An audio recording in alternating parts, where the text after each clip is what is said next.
পৃথিবীতে আদম শুমারের হিসাব মতো ঠিক এই রকমই। দুনিয়াতে পুরুষের চাইতে নারীদের সংখ্যা কম না বেশি? জোরে বলেন, কয়েক গুণ বেশি। তা আমরা পুরুষেরা যাচ্ছিটা কোথায় বলেন তো? কোথায় যাচ্ছি আমরা? আর রিজালু কাওয়ামুনা আলান নিসা, যে পুরুষ জাতিকে আল্লাহ তাআলা নারীদের কর্তৃত্ব দিয়েই, নারীদের তত্ত্বাবধায়ক শাসক বানিয়ে আল্লাহ পুরুষদেরকে পুরুষ বানিয়েছেন, সম্মানিত করেছেন, সেই সম্মানিত জাতি আজকে অবদলিত হচ্ছে। জোরে বলে ঠিক না বেটি? খুবই লজ্জার কথা। কেন এমনটা হবে? পুরুষত্ব যদি আপনার মধ্যে থাকে তাহলে আপনার মধ্যে অনেক গুণই বিদ্যমান থাকবে। বাস্তবতা কথাটা মনে রাখেন। পুরুষত্ব যদি আপনার মধ্যে থাকে, আপনার মধ্যে আত্মসম্মান বোধ থাকবে, দুনিয়ার সবকিছু আপনার ঠিক থাকবে। পুরুষ যখন পুরুষত্বহীনতা মনে করে, নিজেকে যখন দুর্বল মনে করে বা অসহায় হয়ে যায়, অসহায় মনে করে, তখন এই পুরুষ শুধুমাত্র একটা লাশ, পৃথিবীতে লাশ হয়ে বেঁচে থাকে, তাছাড়া আর কিচ্ছু তার থাকে না। জোরে বলে ঠিক না বেটি? আজ আমরা যেন মরা সেই লাশের মতোই শুধু চেহারায় পুরুষ দেখাই, বাস্তবে কোথাও আমাদের পুরুষত্ব বোধ, আত্মসম্মান বোধ বাস্তবেই নাই। জোরে বলে ঠিক না? আল্লাহকে বাদ দিয়ে দুনিয়ার পাগল হয়ে হন্য হয়ে ঘুরে বেড়াচ্ছি।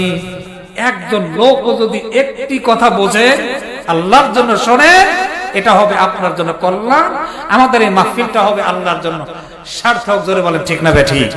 আল্লাহ রাব্বুল আলামিন বলছেন, ওয়া ইযা আখাযা রাব্বুকা মিন বানি আদামা মিন যুহুরিহিম যুররিয়াতাহুম ওয়া আশহাদাহুম আলা আনফুসিহিম। জোরে বলেন আল্লাহু আকবার। এখানে যেই কথা আল্লাহ তাআলা বলছেন, এটা এই পৃথিবীর কথা নয়, এই দুনিয়ার কথাই নয়। যখন এই দুনিয়ায় আমরা আসি নাই, ছিলাম রূহের জগতে, আলমে আরওয়ার জগতে ছিলাম, সেই জগতের কথা আল্লাহ তাআলা এখানে আমাদেরকে স্মরণ করিয়ে দিচ্ছেন। মুহাম্মদ সাল্লাল্লাহু আলাইহি ওয়াসাল্লামের উপর কোরআন নাযিল করে সেই কথা আল্লাহ আমাদেরকে জানাচ্ছেন। সেখানে কি কথা হয়েছিল আমরা জানতাম না, আমরা যে ছিলাম এই অনুভূতিও আমাদের জানা ছিল না। আল্লাহ তাআলা আমাদের রূহের জগতের সব রূহকে একত্রিত করেছিলেন। অত্যন্ত গুরুত্বপূর্ণ কথাগুলি মনোযোগ দিয়ে বোঝা লাগবে আমার ভাইরা। আল্লাহ বলছেন, নবী আপনি স্মরণ করুন সেই সময়ের কথা যখন আপনার রব আদম আলাইহিস সালামের পৃষ্ঠদেশ থেকে বনি আদম সন্তানদেরকে বের করে আনলেন, আদম সন্তানদেরকে বের করে আনলেন এবং তাদেরকে তাদের নিজেদের উপরে সাক্ষী বানালেন। এই কথাটা খুবই মারাত্মক কথা এবং বোঝার মতো কথা।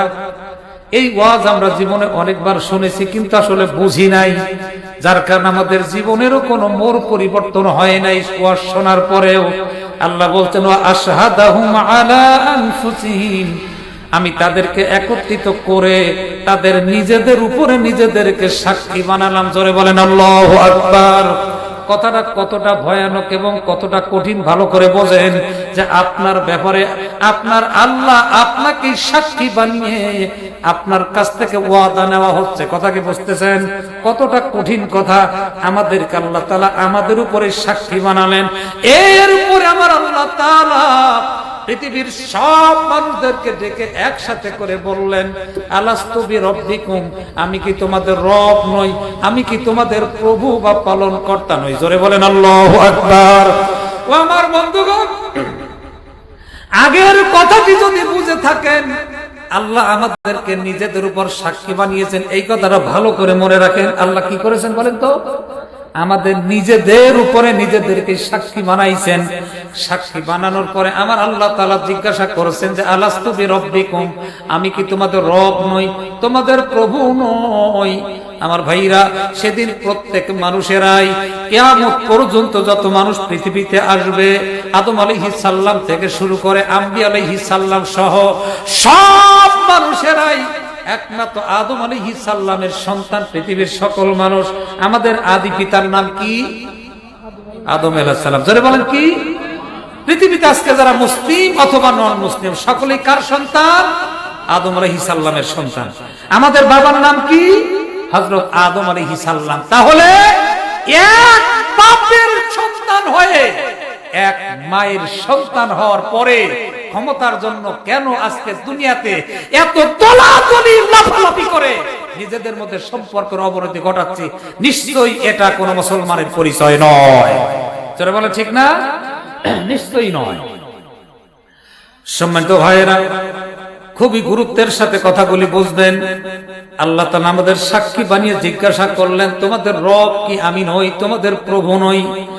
এবার পৃথিবীর সব মানুষেরাই, যত মানুষ পৃথিবীতে আসবে সকলেই সেখানে একসাথে আল্লাহর এই প্রশ্নের জবাবে বললেন, ক্বালু বালা, হ্যাঁ অবশ্যই আপনি হলেন আমাদের রব, আপনি হলেন আমাদের প্রভু, এতে কোনো সন্দেহ নাই। শুধু তাই নয়, শাহিদনা, আর ওই যে আপনি আমাদেরকে নিজেদের উপর সাক্ষী বানাইলেন, আমরাও এই কথার উপরে সাক্ষী থাকলাম আপনি হলেন রব। জোরে বলেন না সুবহানাল্লাহ। আপনি যে আমাদেরকে সাক্ষী বানাইলেন নিজেদের উপরে, আমরাও নিজেদের উপর সাক্ষী থাকলাম, আমরা ওয়াদা দিলাম, প্রতিশ্রুতি দিয়ে গেলাম, আপনি ছাড়া আমাদের আর কোনো রব নাই। জোরে বলেন আল্লাহু আকবার। আমার ভাইরা, এবার গুরুত্বের সাথে আগের কথাগুলি স্মরণ করেন, যদি বুঝে থাকেন পরের কথাটা বোঝা সহজ হবে। আল্লাহ তাআলা কেন এই ওয়াদা নিলেন? কেন পৃথিবীতে আসার পূর্বে আমার আল্লাহ বান্দার কাছ থেকে রবের প্রতিশ্রুতি নিলেন? আল্লাহ সেই কথা এখন স্মরণ করায় দিচ্ছেন, আমি এই কারণে পৃথিবীতে পাঠানোর পূর্বেই তোমাদের কাছ থেকে রবের স্বীকৃতি এই কারণে নিলাম, আন তাকুলু ইয়াউমাল কিয়ামাতি ইন্না কুন্না আন হাযা গাফিলিন। জীবনের অত্যন্ত গুরুত্বপূর্ণ ওয়াজ, এই পয়েন্টটা ভালো করে জানতে হবে, বুঝতে হবে। আমার ভাইরা যারা বাহিরে আছেন, অনুরোধ করে বলবো, দুইটা হাতে ধরে পায়ে ধরে সম্পর্কের খাতিরে ভালোবাসার জন্য বলছি, ধর্মগ্রামের মুসলমান, এইটা কিন্তু ধর্মগ্রামের দৃশ্য হওয়ার কথা নয়, এটা বড় লজ্জাজনক কথা। অতি দ্রুত মাহফিলে আসুন আর আপনাদের নিজেদের আত্মসম্মান বোধ নিয়ে বসে নিজেদের সম্মান রক্ষা করুন, আল্লাহ কবুল করেন, বলেন আমিন। আমার ভাইরা খুব গুরুত্বের সাথে বোঝেন। তাহলে আল্লাহ বলছেন, কেন পৃথিবীর সব মানুষদেরকে ডেকে পৃথিবীতে পাঠানোর পূর্বে আমার আল্লাহ তাআলা ওয়াদা নিলেন? কি ওয়াদা নিয়েছিলেন বলেন তো? যে আমি কি তোমাদের রব নই, আমি কি তোমাদের প্রভু নই? কেন নিলেন আল্লাহ এখন সেটা বলছেন, আন তাকুলু ইয়াউমাল কিয়ামাতি ইন্না কুন্না আন হাযা গাফিলিন। এটা এই কারণে যাতে করে কিয়ামতের দিন অন্তত তোমরা এ কথা বলতে না পারো যে আল্লাহ আপনি যে রব ছিলেন এটা সম্পর্কে আমাদের এত ভালো জানা ছিল না, আমরা ওয়াকিফাল ছিলাম না, আমরা অবহিত ছিলাম না, আপনি আমাদের রব। এই কথা অন্তত কিয়ামতের দিন যাতে বলতে না পারো। জোরে বলবেন আল্লাহু আকবার। কতটা চমৎকার কথা, ভালো করে বোঝেন। তাহলে এই আয়াত থেকে আমরা যেটা অন্তত বুঝলাম, কিয়ামতের দিন রব্বুল আলামিন একজন বান্দার কাছ থেকে যতগুলি প্রশ্ন জিজ্ঞাসা করবেন তার একটা প্রশ্ন হবে রব সম্পর্কে। জোরে বলে ঠিক না? আল্লাহ যার কারণে আগেই পৃথিবীতে পাঠানোর পূর্বেই রব সম্পর্কে ওয়াদা নিয়েছেন, স্বীকৃতি নিয়েছেন, প্রতিশ্রুতি নিলেন, আর আমরা প্রত্যেকটা মানুষ আল্লাহর কাছে সেই ওয়াদা দিয়ে এরপরে পৃথিবীতে আসলাম। আমার বন্ধুগণ, তাহলে হাসরের ময়দানে কথাটা এখানে মনে রাখেন, পয়েন্টটা, হাসরের ময়দানে আল্লাহ তাআলা রব সম্পর্কে জিজ্ঞাসা করবেন। জোরে বলেন ঠিক না ঠিক? তার রব সম্পর্কে কিন্তু জিজ্ঞাসিত হতেই হবে, এই পয়েন্টটা মনে রাখেন। এবার আমি সামনের দিকে আরো একটু বাড়াচ্ছি, তারপরে সব মিলাইয়া দেব। আশা করি আপনাদের বুঝে আসবে, হেদায়েতের জন্য যথেষ্ট হয়ে যাবে যদি মনোযোগী হন। আর ওয়াজ শোনা এবং ওয়াজ করা সবটাই যদি শুধুমাত্র একমাত্র আল্লাহর সন্তুষ্টির জন্য হয়, তবে সেই ওয়াজ না আমাদের কাজে লাগবে। জোরে বলে ঠিক না? ওয়াজ শোনা যদি হয় মজার জন্য, আর ওয়াজ করা যদি হয় পেশার জন্য, আল্লাহর কসম কিয়ামত পর্যন্ত ওয়াজ করলে জাতির কোনো কল্যাণ হবার কথা নয়, যেটা হচ্ছে আজকে দেশে। জোরে বলে ঠিক না? ওয়াজ শোনাও হয়েছে আমাদের পেশা, ওয়াজ করাও হয়েছে আমাদের পেশা। দুই ধান্দা যখন একসাথে মিলেছে, কমিটিওয়ালারা ওই একটা ধান্দা নিয়ে বসে আছে, সব ধান্দা মিলে আমার অন্তত 5 লাখ টাকা কালেকশন হোক, মসজিদ কাইজ হোক, এলাকায় অনেক উন্নত হয়েছে মসজিদের, কিন্তু মসজিদগুলো হেদায়েত শূন্য হয়েছে, এই ব্যাপারে কারো কোনো মাথা ব্যথা নেই। যারা বলে ঠিক না? মুহাম্মদ সাল্লাল্লাহু আলাইহি ওয়াসাল্লাম বলেছে, এই শেষ জামানার কথা, মারাত্মক কথা বলেছেন। ইসলামের নাম থাকবে, শুধুমাত্র কোরআনের নাম থাকবে, কিন্তু বাস্তবিক পক্ষে হেদায়েত থাকবে না। মাসাজিদুহুম আমিরাতুন ওয়া হিয়া খারাবুন ফিল হুদা। রাসূল বলেছেন, এমন এক জামানা, এমন এক যুগ আসবে, যেই জামানার মসজিদগুলি হবে অট্টালিকাপূর্ণ, বিল্ডিং হবে, টাইলস হবে, জাঁকজমকপূর্ণ হবে, চাকচিক্যপূর্ণ হবে, কিন্তু মসজিদগুলি হবে হেদায়েত শূন্য। জোরে বলেন ঠিক না? খোঁজ নিয়ে দেখেন যে মসজিদের সভাপতি নিজেই যে সুদের সাথে জড়িত। আছে না এরকম সভাপতি? আমাদের সভাপতির কথা বলছি না, উনি তো হাজী সাহেব আমার বন্ধু মানুষ, আমি তুলনা হারে কথা বলছি। ব্যাপার হলো যে মসজিদের সভাপতি, সেক্রেটারি, সে নিজেই সুদের সাথে যুক্ত, জেনার সাথে যুক্ত, ইয়াবার সাথে যুক্ত, নামাজ পড়ে না, লুচ্চা, বদমাইশ, জেনাখোর, ব্যভিচারী, এমন লোক মসজিদের কমিটি আছে না নাই? তাহলে মসজিদে হেদায়েত আছে নাকি বলেন? হ্যাঁ, মসজিদে হেদায়েত আছে। রাসূল ঠিক এই জামানার কথাই বলেছেন, যেই জামানার মসজিদ হবে অট্টালিকাপূর্ণ, চাকচিক্যপূর্ণ, কিন্তু মসজিদ হবে হেদায়েত শূন্য। মুসল্লি আছে কিন্তু হেদায়েত পূর্ণ মুসল্লি নাই। নামাজ পড়লার ব্যক্তি হেদায়েত পালো, নামাজ পড়েছে বলে ব্যক্তি জান্নাতে যাবে, এরকম কোন কথা ইসলামে বলা হয় নাই। নামাজ না পড়লে যেমন ব্যক্তি জাহান্নামে যাবে, ঠিক একজন নামাজি এই নামাজের কারণেই শুধুমাত্র সে জাহান্নামে যাবে। কথা কি বোঝাইতে পারেছি? খুবই মারাত্মক কথা। সুতরাং আমাদেরকে হুঁশ ফিরাইতে হবে। আমি যা বলবো, যা করব, সবকিছু যদি আল্লাহর জন্য হয়, তাহলে আর কোন অভিযোগ থাকে না। যারা বলে ঠিক না?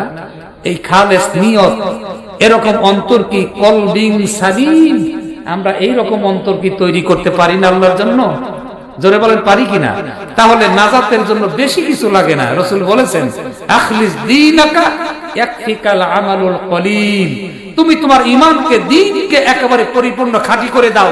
কার জন্য? জোরে কয় না? আল্লাহর জন্য যদি খাঁটি করে দাও, তাহলে অল্প আমলই তোমার নাজাতের জন্য যথেষ্ট হয়ে যাবে। জোরে কোন সুবহানাল্লাহ। আমরা আমল করতেছি পাহাড় সমতুল্য, ভুরি ভুরি, কিন্তু সেই আমলের মধ্যে আমাদের খুলুসিয়াত নাই মানুষকে দেখানোর জন্য। জোরে বলেন ঠিক না বেটি? তাহলে সবকিছু হতে হবে শুধুমাত্র একমাত্র আল্লাহ তাআলার জন্য। তবে আপনার জীবনের একটি সেজদাও যদি কবুল হয়ে যায়, আশা করা যায় আপনার এই একটা সেজদাই আপনার জীবনের সমস্ত গুনাহগুলি ক্ষমা করে দিবে। সুবহানাল্লাহ জোরে হয় না? একটা সেজদাই পারে আপনার জীবনের সব গুনাহ মাফ করাইতে।